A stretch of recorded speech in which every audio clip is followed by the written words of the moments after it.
Hi hello ನಮಸ್ಕಾರ ಸ್ನೇಹಿತರೆ, welcome back to Shweta vlogs Kannada. ಇವತ್ತು ನಾನು ನನ್ನ ಒಂದು ಶನಿವಾರ ಮತ್ತು ಭಾನುವಾರದ ಒಂದು ಮಿನಿ ಬ್ಲಾಗಲ್ಲಿ ನಾವು ಧರ್ಮಸ್ಥಳಕ್ಕೆ ಹೊರಟಿದ್ದೀವಿ. ಆ ಧರ್ಮಸ್ಥಳದ ಪ್ರಯಾಣ ಹೇಗಿತ್ತು ಅಂತ ಹೇಳಿಬಿಟ್ಟು ಮುಂದೆ ವೀಡಿಯೋದಲ್ಲಿ ತಿಳಿಸ್ತಾ ಬರ್ತಿರ್ತೀನಿ. ಇನ್ನು ಶನಿವಾರ ಸೆಕೆಂಡ್ ಸ್ಯಾಟರ್ಡೇ ಆಗಿದೆ. ಮಕ್ಕಳು ಕೂಡ ಹಾಲಿಡೇಸಲ್ಲಿ, ಸಮ್ಮರ್ ಹಾಲಿಡೇಸಲ್ಲಿ ಸ್ವಲ್ಪ ನಮಗೆ ವರ್ಕ್ ಇದ್ದಿದ್ದರಿಂದ ಎಲ್ಲೂ ಕರ್ಕೊಂಡು ಹೋಗಿರಲಿಲ್ಲ. ಹಾಗಾಗಿ ಇನ್ನೊಂದು ವಿಷಯ ಏನಪ್ಪ ಅಂತ ಹೇಳಿದ್ರೆ, ಕುಶಾಲ್ಗೂ ಸ್ವಲ್ಪ ತಿಳುವಳಿಕೆ ಗೊತ್ತಾಗಲಿ ಅಂತ ಹೇಳಿಬಿಟ್ಟು ನಾವು ಎಲ್ಲೂ ಹೊರಗಡೆ ಸ್ವಲ್ಪ ಕರ್ಕೊಂಡು ಹೋಗೋದನ್ನೆಲ್ಲ ಸ್ಕಿಪ್ ಮಾಡಿದ್ವಿ. ಈಗಿನ ಮಕ್ಕಳೇನು ತುಂಬ ಫಾಸ್ಟಾಗಿರ್ತಾರೆ, ಹಂಗಂತ ಹೇಳ್ಬಿಟ್ಟು ನಮ್ಮ ಮಕ್ಕಳು ಕೂಡ ತುಂಬಾ ಫಾಸ್ಟಾಗಿದ್ದಾರೆ, ಇಲ್ಲ ಅಂತ ಏನಿಲ್ಲ. ಯಾವುದೇ ಒಂದು ಸ್ಥಳಗಳಿಗೆ ಕರ್ಕೊಂಡೋದ್ರೆ ಆ ಸ್ಥಳಗಳ ಬಗ್ಗೆ ಮಕ್ಕಳಿಗೆ ಗೊತ್ತಿರಬೇಕು, ಆವಾಗ ಕರ್ಕೊಂಡು ಹೋಗೋಣ ಅನ್ನೋದು ನನ್ನ ಒಂದು ಮೈಂಡ್ ಥಾಟ್ ಇತ್ತು. ಹಾಗಾಗಿ ಇವತ್ತು ನಾವು ಧರ್ಮಸ್ಥಳಕ್ಕೆ ಮಕ್ಕಳನ್ನ ಕರ್ಕೊಂಡು ಹೋಗೋಣ ಅನ್ನೋದು ಪ್ಲ್ಯಾನ್ ಇತ್ತು. ಹಾಗಾಗಿ ಕರ್ಕೊಂಡು ಹೋಗಬೇಕಿದೆ. ಮನೇಲಿ ಸ್ವಲ್ಪ 10 ಗಂಟೆಗೆ ಹೊರಡೋದಿತ್ತು. ಹಾಗಾಗಿ ಬೆಳಗಿನ ಬ್ರೇಕ್ಫಾಸ್ಟ್ ಮಾಡ್ಕೊಂಡು ಹೊರಡೋಣ ಅಂತ ಹೇಳ್ಬಿಟ್ಟು ತುಂಬಾ ಸಿಂಪಲಾಗಿ ಉಪ್ಪಿಟ್ಟನ್ನ ಮಾಡ್ಕೊಳ್ತಿದ್ದೀವಿ. ಶನಿವಾರ ಅಂತ ಹೇಳಿದ್ರೆ ಸ್ವಲ್ಪ ಆಲ್ಮೋಸ್ಟ್ ಅಲ್ಲಿ ನಮ್ಮ ಮನೇಲಿ ಉಪ್ಪಿಟ್ಟು ಇಲ್ಲ ಅವಲಕ್ಕಿ ಆ ಥರದೇ ಇರುತ್ತೆ. ಇಲ್ಲ ಅಂತ ಹೇಳಿಬಿಟ್ರೆ ಶಾವಿಗೆ ಉಪ್ಪಿಟ್ಟು ಆ ಥರದ ಮಾಡ್ಕೊಳ್ತೀನಿ ನಾನು. ಇವತ್ತು ನನ್ನ ಒಂದು ವಿಡಿಯೋದಲ್ಲಿ ನಾನು ಟಿಫನ್ಗೆ ಅಂತ ಹೇಳಿಬಿಟ್ಟು ಉಪ್ಪಿಟ್ಟನ್ನ ಮಾಡ್ಕೊಳ್ತಾ ಇದ್ದೀನಿ. ಇನ್ನು ಬೆಳಗ್ಗೆ ಅವರಿಗೆ ಸ್ನ್ಯಾಕ್ಸು ಅಂತ ಹೇಳಿಬಿಟ್ಟು ಯಾವುದಾದ್ರು ಒಂದು ಫ್ರೂಟ್ಸ್ನ ಕೊಡ್ತೀವಿ. ಇವತ್ತು ಏನಪ್ಪ ಅಂತ ಹೇಳಿದ್ರೆ 10 ಗಂಟೆಗೆ ಅವ್ರ ಸ್ಕೂಲಲ್ಲೂ ಸ್ನ್ಯಾಕ್ಸ್ ಪೀರಿಯಡ್ ಇರುತ್ತೆ. ನಮ್ಮ ಮನೇಲಿ ಇವತ್ತು ತುಂಬಾ ಚಿಕ್ಕದಾದ ಒಂದು ನಾಟಿ ಪಪ್ಪಾಯ ಇತ್ತು. ಅದನ್ನು ಮಕ್ಕಳಿಗೆ ಸ್ನ್ಯಾಕ್ಸಿಗೆ ಕೊಡೋಣ ಅಂತ ಹೇಳಿಬಿಟ್ಟು ಅಂದ್ಕೊಂಡಿದ್ದೀನಿ.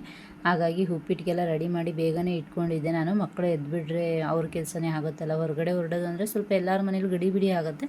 ತುಂಬ ನಿಧಾನಕ್ಕೆ ಶಾಂತವಾಗಿ ಹೊರಡೋಣ ಅಂತ ಹೇಳ್ಬಿಟ್ಟು ನಾನೆಲ್ಲ ಬೇಗ ರೆಡಿ ಮಾಡಿ ಇಟ್ಕೊಂಡು ಅವರು ಎದ್ದೋಳೋ ಅಷ್ಟರಲ್ಲಿ ಟಿಫನ್ನು ಮತ್ತು ಸ್ನ್ಯಾಕ್ಸ್ನ ರೆಡಿ ಮಾಡಿಟ್ಟಿದ್ದೆ. ಇನ್ನು ಅವರು ಎದ್ದಾದಮೇಲೆ ಅವರಿಗೆ ಫ್ರೆಶ್ ಅಪ್ ಆಗಿ, ನಾನು ಆಲ್ರೆಡಿ ಫ್ರೆಶ್ ಅಪ್ ಆಗಿದೆ, ಅವರನ್ನೆಲ್ಲ ಫ್ರೆಶ್ ಅಪ್ ಮಾಡಿಬಿಟ್ಟು ಟಿಫನ್ ಮಾಡಿಕೊಂಡು ಹೊರಡಬೇಕಿತ್ತು. ಕುಶಾಲ್ಗಂತೂ ಉಪ್ಪಿಟ್ಟು ಅಂದರೆ ಸ್ವಲ್ಪ ಇಷ್ಟ. ಹಾಗಾಗಿ ಉಪ್ಪಿಟ್ಟೆಲ್ಲ ಟಿಫನ್ ತಿಂದ್ಕೊಂಡು ಫೈನಲಿ ನಾವು ಹೊರಟಿದ್ದೆ ಧರ್ಮಸ್ಥಳದ ಕಡೆಗೆ. ಹೋಗೋ ದಾರಿಯಲ್ಲಂತೂ ವಾತಾವರಣ ಅಂತೂ ತುಂಬಾ ಚೆನ್ನಾಗಿತ್ತು.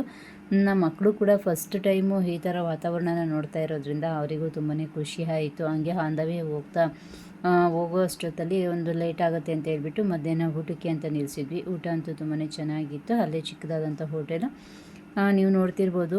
ಅಂದರೆ ನಾನು ಸುಮಾರು ವರ್ಷಗಳೇ ಆಗಿತ್ತು, ಹೋಗಿರಲಿಲ್ಲ. ಹಾಗಾಗಿ ಈಗಂತೂ ರೋಡೆಲ್ಲ ತುಂಬಾ ಚೆನ್ನಾಗಿದೆ. ವಾತಾವರಣವೂ ಅಷ್ಟೇ.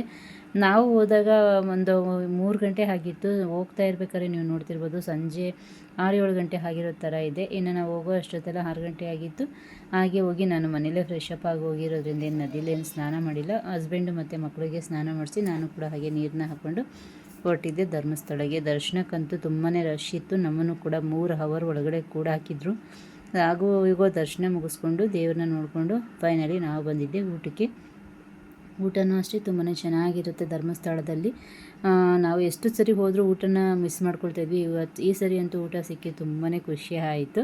ಹಾಗೆ ಊಟ ಮುಗಿಸ್ಕೊಂಡು ನನಗೊಂದು ಹ್ಯಾಬಿ ಇದೆ, ಎಲ್ಲರೂ ಹೋದರೆ ಒಂದು ಮೆಮೊರಿ ಅಂತ ಹೇಳಿಬಿಟ್ಟು ಏನಾದ್ರು ತೊಗೊಂಡು ಬರಬೇಕು. ಹಾಗೆ ಇವತ್ತು ಕೂಡ ಈ ಒಂದು ಧರ್ಮಸ್ಥಳದಲ್ಲಿ ನಾನೊಂದು ಚಿಕ್ಕದಾದಂತಹ ಒಂದು ಕೀ ಪಂಚನ್ನ ತೊಗೊಂಡು ಒಂದು ಲಾಸ್ಟಲ್ಲಿ ಒಂದು ಫೋಟೋನ ತಗೊಂಡು ಲಾಸ್ಟಿಗೆ ರೂಮ್ ಮಾಡಿಕೊಂಡು ರೂಮಲ್ಲಿ ಉಳ್ಕೊಂಡಿದ್ವಿ. ಇನ್ನು ರೂಮಲ್ಲಿ ಉಳ್ಕೊಂಡಿದ್ದು ಬೆಳಗ್ಗೆ ಆಗಿ ಮತ್ತೆ ಫ್ರೆಶ್ ಅಪ್ ಆಗಿ ನಾವು ಬಂದಿದ್ದೆ. ಅಲ್ಲೇ ಪಕ್ಕದಲ್ಲಿರುವಂತಹ ಒಂದು ಚಿಕ್ಕದಾದಂಥ ಸೂರ್ಯನಾರಾಯಣನ ದೇವಸ್ಥಾನಕ್ಕೆ. ಅದು ಕೂಡ ದರ್ಶನ ಮುಗೀತು. ಆ ದರ್ಶನ ಮುಗಿಕೊಂತ ಆನ್ ದ ವೇ ಹೋದ್ವಿ. ಇಲ್ಲೊಂದು ರಾಮ ದೇವಸ್ಥಾನ ಇತ್ತು, ಬಟ್ ಒಳಗಡೆ ಹೋಗೋಕ್ಕಾಗಿಲ್ಲ. ಹಾಗೆ ಅದನ್ನು ಕೂಡ ನೋಡಿಕೊಂಡು ಮತ್ತೆ ಬಂದಿದ್ದೆ ನಾವು ಸೌತಡ್ಕ ಅಂತೇಳಿ ಶ್ರೀ ಮಹಾಗಣಪತಿ ದೇವಸ್ಥಾನಕ್ಕೆ.